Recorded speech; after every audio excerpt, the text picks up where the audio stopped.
Nutrinaster dan semua Naster, selamat datang kembali di Nutritalk. Di kali ini, kita bersama dengan Kak Ellen Supir, Certified Nutritionist dan juga Registered Dietitian. Mari kita mulai. Selamat datang kembali di Nutritionist Talk untuk semua Naster dan juga Nutrinaster. Di episode kali ini tentunya kita akan tetap membahas isu-isu gizi yang relatable sama kita. Golden Mungkin Oldies. pernyataan-pernyataan yang kamu masih bingung ini mitos atau fakta. Dan kita akan membahas lebih dalam tentang gizi dan nutrisi ini tentu bersama dengan Nutrinaster yang merupakan seorang ahli gizi. Dan di episode kali ini juga kita masih bersama dengan Kak Ellen Supit. Hai Kak Ellen, Halo Yvi, halo semuanya. gimana kabarnya? Luar biasa, gimana kabar Yvi? Selalu luar biasa juga. Oke, Kak Ellen ini adalah seorang certified nutritionist dan juga adalah seorang registered dietitian. Makanya kita panggil Kak Ellen jadi Nutrinaster untuk episode di Nutrinastal kali ini. Bersama dengan aku juga, Gaby, yang merupakan seorang certified nutritionist. Oke, Naster semuanya, pernah nggak sih kalian ngerasa udah dikit nih makan nasinya, udah jarang-jarang cuma makan sekali 2 kali sehari tapi tetap berat badannya nggak turun-turun. Bisa jadi itu karena kita nggak memperhatikan asupan kita saat lagi jajan atau lagi ngemil. Nah, kali ini kita akan belajar nih gimana caranya supaya kita bisa kontrol asupan gula, garam, dan lemak. Kalau yang mau tahu gimana rekomendasi gula, garam, dan lemak, perlu banget nonton episode yang berikutnya. Mungkin nanti dia akan muncul di sini atau di sana. Silahkan diklik ya. Yang Oke kemarin ya kita deh. sempat ngobrol ya. Betul, kemarin kita sempat ngomongin gula, garam, dan juga lemak. Helen, bener Ya, nggak sih? Bener apa nggak dulu nih pernyataannya bahwa banyak banget yang sebenarnya punya masalah kesehatan, gak cuman berat badan ya, tapi bisa jadi mhm, kulit, yang beruntusan atau breakout atau mungkin masalah-masalah lainnya, itu karena kita nggak perhatiin, apa yang ada di makanan-makanan kita saat ngemil atau snack time kita. benar banget. Karena Mhm. banyak ya yang mengganggu flow, blood flow dan juga lain-lainnya itu dari apa yang kita makan. Tadi kita sempat ngobrolin tentang gula. Banyak banget efek-efek yang disebabkan oleh gula untuk tubuh kita, bukan cuman masalah sakit gigi aja, tapi juga Mhm. masalah kulit, autoimun, dan lain-lain. Demikian juga untuk lemak dan garam, gitu. Oke deh.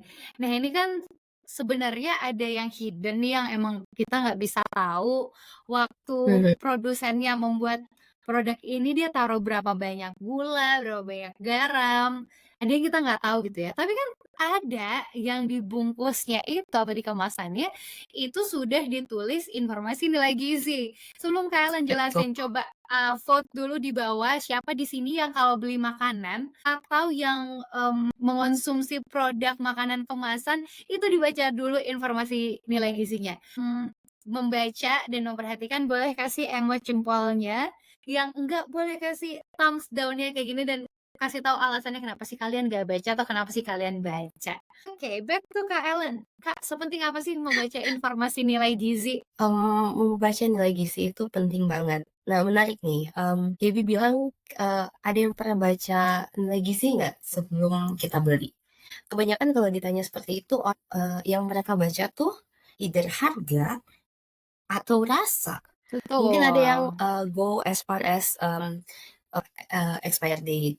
Tapi sebenarnya Mmm, penting juga untuk mengetahui, tadi ya, gula garam atau lemak yang ada di, makanan kemasan terutama. Kebanyakan kita sekarang udah beli makanan kemasan. Sebenarnya di situ sudah, ada informasi nilai gizinya. Nah, informasi nilai gizi itu ada beragam ya. Ada si tabel nilai gizi, mhm. ada juga si, komposisi makanan. Itu semua perlu diperhatikan dan penting untuk bisa at least punya pengetahuan dasar lah, ini maksudnya apa. Oke, itu pentingnya ya, dan kita dari satu produk ke produk lain yang misalnya di kategori yang sama, kita juga bisa bandingin, "Oh, Mhm, ternyata ini gulanya lebih tinggi nih, tapi Mhm. proteinnya lebih rendah. Oh, tadi proteinnya tinggi tapi gulanya tinggi juga nih ternyata. Jadi kita bisa sesuaikan sama kebutuhan tubuh kita. Iya, Oke, ini betul. yang paling krusial nih Kak Ellen. Banyak yang Mhm mungkin nggak ngerti sama cara baca informasi nilai gizi atau mungkin ada yang terkecoh. Dikira mhm. sedikit kalorinya, oh cuman 100 nih, tapi ternyata itu untuk satu sajian bukan buat satu bungkus. Bukan satu Oke. permasalahan. Mungkin Kak Oke, Ellen nah, bisa ajarin kita gimana cara baca informasi nilai gizi? sure. Jadi nggak perlu sekolah gizi 4 tahun untuk bisa baca informasi nilai gizi. First, kita akan kasih very short course, untuk baca nilai gizi. Let me share some, of my screen. Nah, udah terlihat Gap? Sudah mungkin boleh di slideshow? Oke. Nah, mmm, jadi kayak yang, tadi kita Kak Ellen ngobrol di Kak Ellen boleh yes, cut dulu sebentar. Kak Ellen bisa yes. slideshow nggak? Soalnya ini nggak ke slideshow. Oh, belum ya? Wait ya. Di aku full screen sih, atau coba aku stop share, full screen, terus baru balik, baru share screen lagi ya. Hmm. Share screen Windows. Nah, ini udah full screen nggak? Oke, sudah. Iya. Oke, lanjut ya. Jadi tadi kita sempat bahas nih, untuk, informasi nilai gizi biasanya di belakang kemasan ada yang bentuknya kotak atau bentuk, tabel seperti ini, namanya informasi nilai gizi. Nah, kita akan mulai dengan belajar apa itu takaran saji dan bedanya dengan sajian perkemasan. Nah, Hmm. takaran saji itu biasanya adalah rekomendasi, 1 porsi atau, 1 kali makannya. Tapi takaran saji ini bukanlah, eee, gambaran dari berapa, keseluruhan yang ada dalam satu pack. Nah, contoh di sini, di bagian bawah sini, takaran sajinya 1 saset. Nah, atau 2,5 gram. Tetapi dalam satu bungkus itu, dia ada berapa jumlah sajian per kemasan? Ada 25. Jadi, kalau kita makan satu bungkus, itu artinya kita bukan, mmm, jumlahnya bukan 1 porsi, tapi kita sudah makan 25 porsi. Wah. Kenapa ini penting? Karena jumlah yang di bawahnya ini, atau energi, lemak, protein, karbohidrat, dan lain-lain, itu adalah jumlah dari 1 porsi saja. Nah, sementara kalau kita habiskan semua, bisa jadi kita konsumsi beberapa porsi dalam, 1 kemasan tersebut. Contoh contoh, saya ada eee, 1 kotak kue. 1 kotak kue yang katanya, takaran sajinya adalah 1 cake atau 20 gram. Nah, di dalam 1 kotak itu ternyata isinya ada 6 cake. Kalau saya hanya makan 1 cake saja, berarti kalori yang saya konsumsi berapa? 89. Lemak yang saya konsumsi 6. Kalau, gula yang saya konsumsi 0, ini kebetulan yang 0 gula. Protein 8. Nah, saya mau tanya Gaby nih, kalau saya Mhm. habisin 1 kontainer, ada 6 cake berarti. Kira-kira Iya. berapa total lemak yang saya konsumsi, Gap, berarti? Total lemak di sini kan ada 6 ya, berarti kalau Heeh, dikali 6, 6 slice cake berarti 36 gram. 36 gram ya. Nah, kalorinya kira-kira berapa? Kalorinya di Misalnya sini 89, anggap aja 90 mhm, ya, biar gampang ya. 90 ya? Heeh. 90 kali 6, 540. Berarti kita kalau habiskan satu porsi, bukan, satu kemasan, itu kalori yang kita makan udah 540 ya. Jadi, Wah, kalau kita hanya makan satu buah atau satu cake aja, itu baru, 89 mhm. kalori. Nah, ini nih yang harus dijaga, oke? Kita mengkategorikan tuh, sesuatu makanan kalorinya tinggi jika di atas 400, sedang 100 kalori rendah di bawah 40 kalori, untuk makanan khususnya snack ya. Kemudian di bawah tadi mungkin kita lanjut dulu baru nanti kita coba contoh-contohnya ya, Gap, ya? Oke. Oke.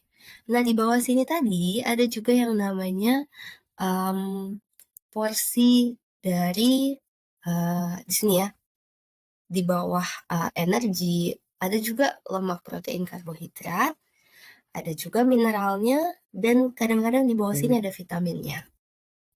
Nah, menarik kalau untuk, vitamin dan mineral, sebaiknya, mmm, AKG-nya untuk lemak, kolesterol, natrium tidak lebih dari 5% daily, daily value-nya, dan untuk, yang baik-baik, serat, vitamin, kalsium, zat besi, atau mineral, itu kita coba targetkan di atas 20%.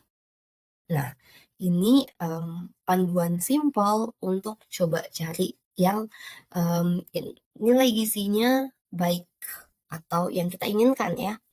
Nah, Kemudian ada juga panduan pilihan sehat, centang warna hijau. Itu biasanya untuk makanan-makanan yang kandungan gulanya 6 gram per 100 mililiter. Bukan artinya tidak ada gula, tetapi kandungan gulanya lebih rendah dari 6 gram per 100 mili ya. Jadi harus hati-hati. Nah, saya mau lanjut untuk ngobrolin soal komposisi makanan. Tahukah sahabat-sahabat sehat, tester semua bahwa komposisi makanan itu diurutkan dari jumlahnya yang paling besar di makanan mhm. tersebut ke yang paling kecil kuantitasnya dalam makanan tersebut. Contoh, misalnya saya ada minuman nih, produk minuman. Dia yang pertama disebut adalah high fructose corn syrup atau sirup, sirup itu gula. Kemudian corn syrup, baru kemudian water. Jadi komponen pertamanya adalah apa? Corn syrup ya, baru kemudian yang lain-lainnya. Kadang-kadang ada katanya minuman jeruk, tetapi komponen pertamanya nih yang, ingredients atau komposisi yang pertama termuat justru gula, baru air, Mhm. baru bla bla bla bla bla bla bla, baru yang terakhir jeruk atau, Jeruknya mmm, cuman 10% ya, atau kurang dari 10% bahkan. atau kurang, betul deh. Nanti kita coba cek deh ke depannya. Dan, kita ngomongin soal gula yang, sebaiknya di bawah dari 50 gram per hari. Nah, ada banyak jenis, kata-kata lain ya di komposisi makanan yang namanya sama gula. Contohnya sirup, itu gula, maltodextrin, itu gula, honey, gula, kemudian apalagi ya, gula, high fructose corn syrup, itu gula juga. Jadi banyak sekali istilah-istilah lain yang sebenarnya adalah semuanya hal yang sama, gula. Jadi hati-hati ya. Nah, saya mau ajak kita untuk praktek sedikit ya supaya bisa, mahir.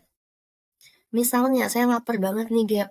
Saya makan Mhm. ini yang takaran sajinya adalah 22 gram, jumlah sajian per kemasannya ada 5. Kalau saya habisin berarti berapa energi yang saya makan? Ini Berarti energi. 110 kali Mhm, 5 ya, lima ratus iya, lima puluh kalori kalau makan satu bungkus. 550 kalori, tapi kadang-kadang nggak kenyang juga. Gulanya kira-kira berapa, Gap? Wah, gulanya 4 gram dikali 5 berarti, itu 20 gram. Sudah hampir setengah kebutuhan harian baru satu produk nih, baru satu Mhm. kali nge-snack. Oke. Nah, ini contoh yang lain ya. Misalnya di sini kalau saya habiskan satu pack ini, jumlah sajian per kemasannya 4,5. Jadi, eee, gula yang saya makan deh, gula. Gulanya Berarti 11 ya itu ya? ya 11 Wah, dikali empat empat koma lima koma lima 45 tambah 4 oh udah Kem 49,5 oh. Sudah kebutuhan gula memenuhi, hariannya sudah tidak bukan boleh makan yang lain lagi yang bergula udah kalau habis menghabiskan jatahnya ini. ya? Iya, tapi apakah kenyang? Mungkin ini kita coba gali nih. Kalau saya makan ini kira-kira saya kenyang nggak ya, Gap? Wah ini kayaknya, kalau cuman 60 gram ini enggak yang bag besar ya atau bukan bungkus besar ini Buk biasanya? bukan party bag ya, Bukan party bag, ini sering dianggap yang personal kecil. bag padahal besar. Ini tiga Oke, ratusan hampir 400 kalori berarti ya? hampir 400 kalori. 380-an kalori ya? Iya, per satu bungkus aja yang Mmm, ibaratnya menurut kita tuh kecil dan makanan ringan. Kenapa ringan? Bukan kalorinya yang ringan, tetapi tidak mengenyangkan ya. Jadi, iya. ini yang Kita kalau kita makan makan satu porsi nasi, lauk, sayur, itu kurang lebih 300-400 kalori, hampir sama dengan kita makan satu bungkus snack ini, gitu. Makanya, sering ada yang bilang, "Saya diet, saya nggak makan nasi, tapi saya kok nggak turun-turun berat badannya?" Nah, menarik. Kira-kira apakah nasinya digantikan dengan ini, "Saya makan chips doang," gitu. Mhm. Nah, ini penyebabnya, karena punya kalori yang sama, punya, karbohidrat yang sama. Nah, dan, ini juga ada yang makan hanya, keripik jagung kok. Keripik jagungnya dihabisin satu bungkus, tapi nggak kenyang, saya makan 3 bungkus. Padahal per bungkusnya Waduh, 70 kali 6, 420 ya, Gap, ya? iya kurang Kalau lebih segitu kalau dimakan satu bag ya. iya, kalau makan 2 bag udah 840, itu sudah kayak makan Betul. 2 porsi nasi, sayur lauk Ah, lengkap. betul banget nih. Ini bisa menjadi acuan ya buat nester semua, supaya jangan lupa untuk membaca informasi ini lagi sih. Nah, ini yang saya tunggu-tunggu nih. Karena dari tadi kita bahas lemak, kita bahas gula, tapi kita belum bahas natrium nih Kak Ellen, dan ini yang aku tunggu-tunggu banget. Karena tadi Kak Ellen sempat sampaikan bahwa batasan harian natrium kita tuh kalau bisa di bawah 2.000 atau maksimal 2.500 miligram Maksimal lah 2.000. Mhm, sehari. Dan ini kita untuk tahu ini seluruh produk apa, makanan. nanti boleh disensor lebih lanjut ya editor ya. Ini Iya, satu bungkus yang tidak mengenyangkan ini, yang mhm. satu kurang 2 kebanyakan ini ternyata natriumnya gede banget ya. Nah, dalam satu bungkus itu kita ada 900 natrium. Biasanya kalau orang lagi kalap, kita akan konsumsi nggak cuma satu, tapi 2 bungkus mungkin, Gap, ya. Mhm. Nah, 2 bungkus berarti sudah 900 kali 2, 1.800. Makanya banyak kaula muda yang punya masalah dengan, penyakit darah tinggi dan lain-lain, karena jumlah, natrium di, banyak makanan-makanan kemasan yang tidak diperhatikan ya. Yes. Oke. Ini, menjadi pengingat ya buat kita supaya selalu mindful, jangan lupa itu informasi nilai gizi di situ prosesnya panjang teman-teman, lewat Mhm. BPOM, ke lab, itu bukan untuk dianggurin tapi untuk dibaca. Oke, apalagi nih Kak yang Betul. perlu kita perhatiin? Nah, ini juga mungkin untuk, kaula muda yang punya anak kecil atau yang, akan jadi ibu bapak ke depannya atau punya keponakan, hati-hati baca nilai gizi baik-baik. Karena, biasanya makanan yang mengandung pemanis buatan tuh udah dicantumin, tidak disarankan untuk anak-anak di bawah 5 tahun, ibu hamil, ibu menyusui. Nah, biasanya banyak nggak anak-anak kecil yang makan ini atau bahkan ibu hamil, ibu menyusui? Lumayan Banyak ya. banyak sih. Mhm. Kalau kita sakit, dan terdampak, kira-kira kita bisa, mengajukan, ini klaim kepada perusahaan makanan? Nggak bisa dong ya tentunya. Karena sudah tercantum ya, berarti salahnya di kita yang tidak Mhm. memperhatikan dengan baik. Karena itu kita perlu memperhatikan dengan baik, label makanan sedapat mungkin, sebisa mungkin yang bisa kita konsumsi pelan-pelan kok, kita akan terbiasa, tidak begitu sulit. Oke, terima kasih Kak Ellen. Cukup praktikal untuk kita. Semoga Nasr semua yang mendengarkan Nutrinas Talk kali ini bisa semakin mengerti bahwa informasi nilai gizi itu sangat penting. Ini bukan untuk semata-mata melarang kita nggak boleh makan ini itu ya, tapi kita perlu perhatikan jumlah yang disarankan, komposisi, dan juga hal-hal lainnya yang perlu kita perhatikan dari makanan kemasan. Tapi ada baiknya bahwa apa yang kita makan itu uh, lebih banyak yang alami. Oke, Betul. thank you Kak Ellen udah sharing dan mengajarkan hal yang sangat penting ini. Aku yakin ini sangat berguna bagi Naster dan semua yang menyaksikan Nutrinas Talk. Please cut that out. Yang ini, silent gap ini. Terus aku akan lanjut ya, aku akan closing ya. Kalau gitu kita akan ketemu di episode berikutnya. Mungkin bersama Kak Ellen dan Nutrinaster lainnya. And see you around Naster. Bye-bye. Ini closingnya jelek deh. Jangan di Nah Oke, gitu Naster. Jadi